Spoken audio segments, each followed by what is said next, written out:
Hello everybody, Husman here and welcome to another video.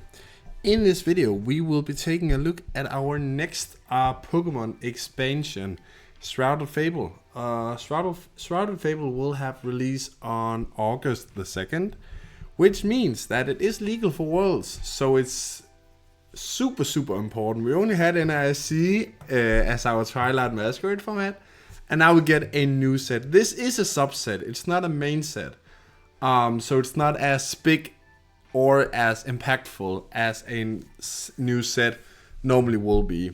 With that said, there is a couple of cards that is able to shake up the meta a little bit. There will be no like new standalone decks, I don't think, but there will be a lot of support for already existing decks, which obviously will be able to shake up the meta quite a bit. We have already seen a couple of the new decks do like new cards do okay in Japan. So yeah, let's take a look at it. The set is not that big, so we'll just go through all of it. There's a lot of like cards where you look at them and be like, that's interesting, but probably won't see any play, right? So we have a Galvantula line here, nothing crazy. 50 plus 80.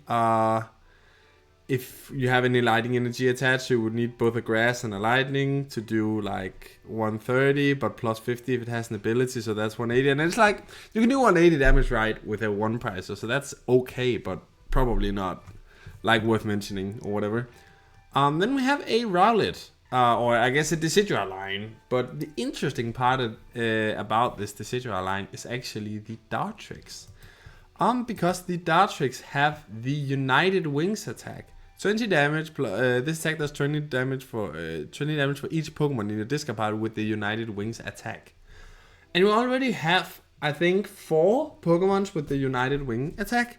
So this puts us up to 5, which is a much more like such an important number, right? Because if you have 5 Pokemon, that's 20 Pokemon in total, and 20 times 20, that's 400 damage. So we can do 400 damage if we get all of them in the discard pile now. That's huge for the deck. And the deck actually did see some minor success with Alex Shemansky before the Dartrix came out, right? So now we can play 4 Dartrix. Just use them as discard fodder, of course, because we're not actually gonna play the Rowlet in the deck. It's basically as we played Lampent in the old Night March deck. That's basically how this Dartrix is gonna work, and I think it actually might be viable at some point. I haven't tested it myself, but I probably will.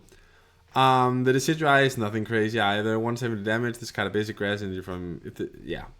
That's like 170 for 1 energy is nice, I guess. 150 for a 2 HP for 2 price is not good though. Tapu Bulu, nothing crazy. 4 grass is way too much. Houndoom, nothing crazy either.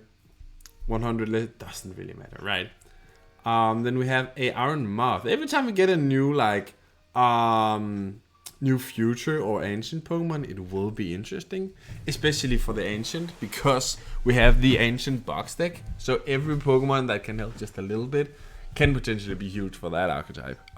This one doesn't do anything crazy though. So we are swiftly moving on. All right. Then we have this Kingra line, and we have this very interesting Seadra. We'll get to the Kingra in a moment, which we have seen this attack time and time again. We have seen it on Aculia, we have seen it on Frogadier, and now we have it with Seadra as well. Call for it back up. Search your deck for up to 3 Pokemon, reveal them and put it into your hand. I actually thought this was search your deck for 3 Seadra and put them into your bench. I'm totally wrong there. Search deck for 3 Pokemon and put them into your hand. That's pretty nice as well though. But the Kingra EX is actually very interesting. 310 HP, not that good for a stage 2 EX. Put up to 3 water Pokemon from your discard pile into your bench. And the interesting part about this attack, right, is the Pokemon. It's not a basic. You can take 3 stage 2s and put it into your bench if you want. It's just water Pokemon. So you can just like take 3 water stage 2s and just put them directly onto the bench. But you kind of have to set up this stage 2 as well, use a turn to attack and stuff. So I'm not entirely sure how viable it will be, but I think it will see some niche play. And it's definitely a card that I expect to pick up 1 or 2 of for sure. You know, if I was to make a buy list, I would probably pick up a couple of these. Alright, then we have a Weavile. This card yeah, nothing crazy. I mean, Auto Paralyze is always funny, right? But it's not a basic, so probably not that relevant. Then we have Rubber Room. Accelerating Flash. 20 damage if this Pokemon came from the bench to the X spot this turn, 120 extra. And that sounds a lot like Golisopod GX, if any of you remember that one. And Golisopod was actually like one of the best decks in a lot of like different decks, I guess. First it was very good with Garbodor, and afterwards it was very good with Zoroark. So this deck was just very, very good for, like, I guess basically the whole time it was in the format, with the first impression attack. The thing that is very, very important to remember though with this one is that we had Ace of Roll in hand, which means you could just, if it was there was damage counters on it, you could just pick the Pokemon up and put it down again. We don't have that with Rubber Room. We do have 280 HP for a stage 1. That is very, very good. That's like down to V-Star territory, right? So 280 for 1 pricer. That's very nice. Lightning type, very, very good as well. Hitting for weakness on Pidgeot and Luminion and stuff. So that's pretty cool too. And I could see this. We will have to find the correct partner. Golisopod was never good like as a standalone. You will always need some kind of secondary attacker, but it once again, it's definitely a card where I would try and pick up 2-3 maybe, because I could see this being relevant in the future. We would need some damage modifiers and stuff, because 240 is not enough to two-shot a lot of things. So, but I think this card have potential for sure. Alrighty. We have a Hypnoline, not really that relevant. Now we come down to one of the most impactful lines in the whole set. It's the Dusknoir line. Spoiler alert, it's not because of the Duskull. The Duskull does have a fine attack, I guess. You can fill up your bench with Duskulls, I guess. But the Dusclops, once during a turn, you may put 5 damage counters on one of your opponent's Pokemon. If you place damage counters in this way, this Pokemon is knocked out. The fact that you can knock out one of your own Pokemon, is actually very, very interesting in the state of the game we're in right now. Right now, it have seen like actually a lot of play with Charizard EX, because your opponent can't take the strategy where they just don't take KOs. Because so imagine your opponent have taken like 1 prize, right? Your Charizard does 210. You KO your own, your Dusclops, right? Now you do 240 plus the 5 damage counters, right? So all of a sudden we do 290. That's insane. And then you can do the math, I guess, on all of the prizes, right? Another thing is that it activates Countercatcher as well. What? Countercatcher on your, like when you decide you want it? Something like Roxanne is potentially very funny as well with the Dusclops. Because you sit there and you kind of know which decks that play Roxanne, and you like sit there and try to play around it, but you can't really do that if they play Dusclops. That becomes very awkward. Dusclops is very good, but we do have the Dusknoir as well, which have the exact same ability, except it is 13 damage counters. So you do that much more damage. You have that much more damage to work with. And the thing is, you don't have to put it on the active. Your opponent's active. You can just put it on the bench to prep, right?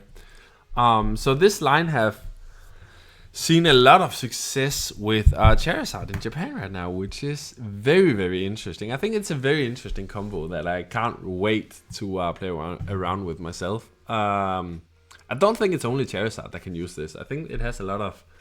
It could potentially have a lot of uses.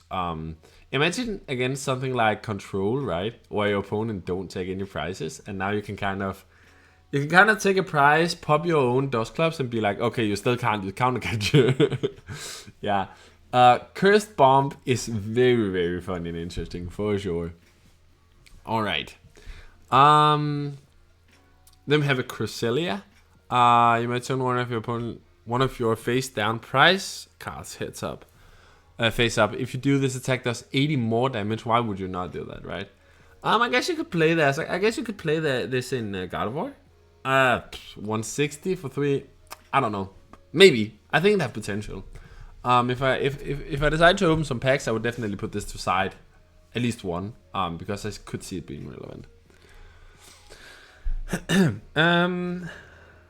Shuffle that and all cards test it into the deck. That's actually pretty funny. I could see you play something like this in a control deck, I guess. But that's kind of the only useful thing I can see about it, to be honest. The Sylvan, that is. Then we have a Toxic Croak. If your opponent has an evolution, 90. Okay, so you do 180, but 3 entities. Nope. Now we have the Blood Moon Ursaluna. This is actually a very interesting card. I think this is one of those Pokemon that will just always have good cards. Once during your turn, when you play this card from your hand to your bench, you may attach 2 Fighting Energy cards from your hand to this Pokemon. Alright, I mean that's pretty good. It is a basic, 150 HP. So you could use this like, you could use this as, like, let's say Raging Bolt, for example, right? Now you get the extra energies in play. You could use this to put down and then energy switch off of it. Or you could just put it down and make another attachment. And you actually have a like pretty okay attack. So you do 100 base.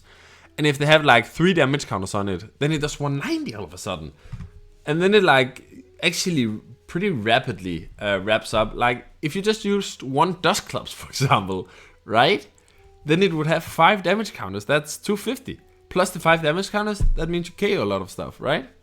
So this definitely have potential, I think. I guess you could just play a Dust Clubs as Lunatic. And that's probably too much of a stretch, I guess. Okay. Then we have a Slythering. That's one of the ancient Pokemons I was talking about. But it's 130, discard 2 entities, but it's for 3 entities, probably not that good. Excuse me? Okay. Now we have a Super line, which is very interesting as well. Let's take a look at it. Search the deck for a support card, reveal and put it into your hand. That's like, it's a basic, and you don't expect them to have any good attacks. So just the fact that you have a basic that have an okay attack is actually okay. Then we have the Golbat. Not really anything good here. You can do 80 damage, I guess. But it's a Crobat that we like. Once during a turn, if you played Janine's Secret Technique, which is a supporter card we will get to, from your hand during this turn, you may draw a card until you have 8 cards in your hand. And it's fucking stackable, so you can do this 3 times in a turn if you want to. Which is fucking bunkers. And like, when you set up the first, the others just come rolling. And there's a lot of other good Crobat cards in the format right now. A couple of others. Couple of other good what's called good Crobat cards in the format right now, so you could potentially make just a Crobat deck. Let's take a look at some of the other Crobat cards. So if you say Crobat,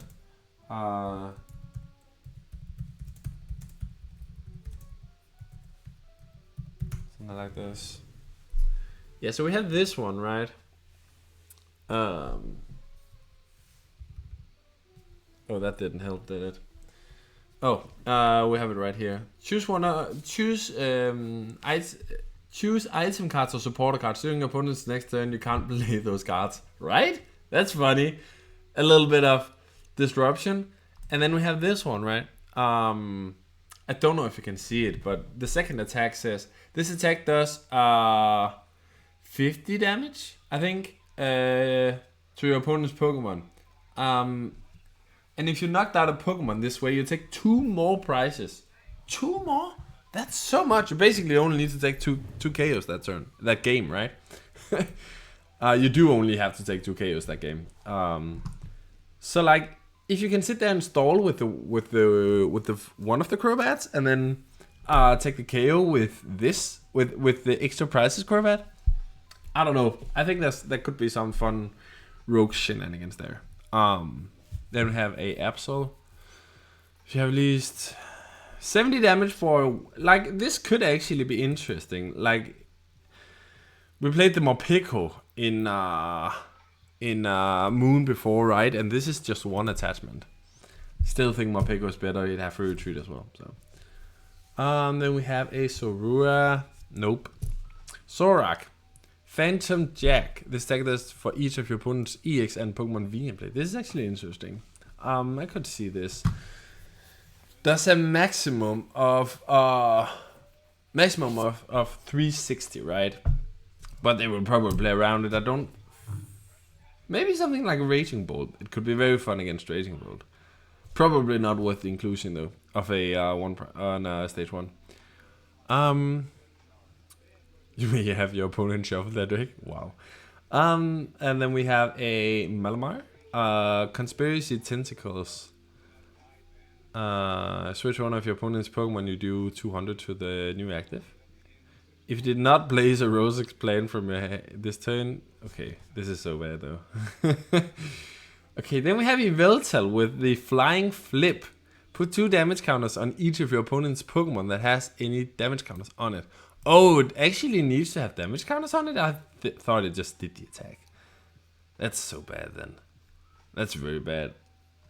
Then we have Okidoki, and Okidoki actually have some potential. The first attack, search your deck for up to 2 basic Darkness Energy and attach them to this Pokemon. Yeah, if you attach them, this Pokemon is now poisoned. Yeah, that's whatever. For 3 Darkness Energies, it does 130, and if this Pokemon is poisoned, this attack does 130 damage. And remember the poison part. Okay, I can say it already right now. There will be a tool in this set, right? Where if you're poisoned, you do 40 more damage. So all of a sudden, we actually do 300 damage for 3 Darkness Energies. 3 Darkness Energies is a lot. But do you guys remember the Janine we just talked about with the Crobat? So Janine attach 1 Darkness Energy to 2 of your opponent's 2 of your Pokemon. So you can power it up with a Janine plus Dark Blast plus attachment. I think Janine poisons as well, actually. There's a lot of poison going on. So 300 damage, that's not necessarily bad. And 250 for basic is pretty nice too. If it's better than Wrong Moon, not entirely sure. Nothing is better than Wrong. Okay. Skip a beat from Monkidori. If this Pokemon is knocked out by damage from an attack from your opponent's Pokemon, if you have Pitcheron EX in play, your opponent takes 1 fewer prize. But it have to be this Pokemon, right? And the attack is not good, so I think this is the worst of the new of these. I don't even know what this trio, whatever it's called. Then we have Pheasantipity. Wow. Yeah, we cut that out. Okay. So this is Oricorio EX. No, GX, if you guys remember that. Basically, if this is on your bench and your opponent took a prize last turn, you can just draw 3 cards. You can do that every single turn. I don't think it's stackable. Yeah, you can't use more than 1 take advantage each turn. So it's like, it's so good to like Iono prove yourself, right? Especially if you have an attacker in the active that they need to KO, so they can't just gust up this. Yeah, this is very, very good, and I think we will see this in a lot of decks because it's insane. Oricorio was played in a lot of decks back then. I think this will too. And 210 HP, that's not bad. Then we have Pitcheron EX, and I think this is the card that will put Charizard over the top, in my opinion. It has the ability, once during a turn, you may switch one of your bench Darkness Pokemon, except any Pitcheron EX, with your active Pokemon. If you do, your new active Pokemon is poisoned. But the thing is, we like our Pokemons to be poisoned because we're probably going to play the new tool. So it's not a drawback. It's not a drawback that our Pokemon is going to be poisoned. It's fine. So this basically says that control doesn't mean shit, because whatever is in the active against Snorlax or whatever, you can just take up this art. It doesn't matter. This is very good, and I think this is the card that will put Sard over the top. I think Sard is going to be best deck in format, to be honest. At the Worlds format, once again. So that's nice. Then we have Genesect. If this Pokemon has any Pokemon tool cards attached, your opponent can't play any base A-specs. I think this is quite niche. I think if you struggle a lot with Unfair Stamp, maybe, this could make sense. Yeah, and by the way, I would probably pick up, like, maybe 3 of this. I guess one of the... No, probably not. I'll pick up at least 1 of these and at least 1 of these. Yeah. Then we have a Colocasia. As long as this Pokemon is in the active spot, your opponent can't play any stadium cards from the hand. Like, see if Path to the Peak was in the format. Jesus, that would be nice. Let's see. 130 damage. 100 more if you do doing this Pokemon kind of like whatever. It needs too much energy. But 200 HP for stage 1, that's pretty good. So we have Varoom, the one that we have to evolve up to the Rubber Room. It doesn't matter. This line is interesting. Let's take a look at it. Whenever your opponent play an item or supporter card from the hand, prevalent all effect of done to this Pokemon, right? So you can't boss this thing. That's fucking good. And then we have the Haxus. If your opponent's active Pokemon has any special energies attached to it, it is KO'd. Huh. That sounds like something we have heard before. Beedrill much? I think it was Single Strike Beedrill. Yeah, there was a Beedrill that did the exact same thing. But you had the Single Strike dude, so you could put the Beedrill directly onto the bench. Yeah, this one. Once again, I'm not entirely sure if you can see it. Yeah, but that's what I said it does. Like, it doesn't really matter to look at it, to be honest. Yeah. So we don't have the guy that can put it directly onto the bench, but a deck that have become very, very popular recently, Regidrago V-Star, can use this attack. So that's just another Pokemon that goes into Regidrago's like toolbox of attacks they can use. And this is not a basic, right? So you can't start with it, which is often the problem. You don't want to play all sorts of basics because then you can start with them. And you can't start with this, so that's perfect. That's perfect. Another one for Regidrago's toolbox is the Kyurem. If your opponent has any card in the discard pile with Colress, Colress, what's it called? Yeah, it's just whatever. Colress in its name, this Pokemon Trifrost attack can be used for 1 colorless. 1 colorless, which means it's very splashable. And there's just no way you're gonna play against Lost Box and they won't have a Colress in the discard pile, right? So this is one of those situations where we might see this get checked in against Lost Box. Because the attack says Trifrost. Frost, you need so many crazy energies, but we obviously have the rule up here. Discard all energies attached to this Pokemon, so potentially 1 colorless. This attack does 1/10 to 3 of your opponent's Pokemon.